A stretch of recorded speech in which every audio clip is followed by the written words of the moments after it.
అక్కడ గబ్బు, నీచమైన బొమ్మలు, నీచమైన కథలు, లోకంలో ఉన్న పాపమంతా ఇట్లా ఒక నొక్కు నొక్కితే చాలు కళ్ళ ముందుకు వచ్చి నిలబడిద్ది.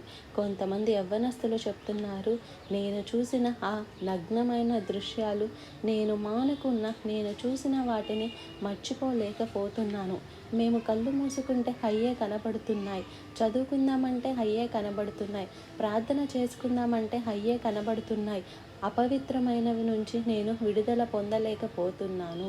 ఎంతమంది యవ్వనస్తులు ఇవాళ ఇంటర్నెట్లో, సెల్ ఫోన్లో 3G 4G, సైతాన్ ఎంత తెలివైనోడో చూడండి. పాపం ఎక్కడో రిక్షా కట్టించుకొని సినిమా హాల్కి వెళ్ళి లైన్లో నిలబడి టికెట్ కొనుక్కోవడం కంటే నీ ఇంట్లోనే, నీ చేతిలోనే ఒక్క నొక్కు నొక్కితే నీ హృదయాన్ని పాడు చేసే దృశ్యాలు, కథలు, పాటలు, మాటలు అందుబాటులో ఉన్నాయి.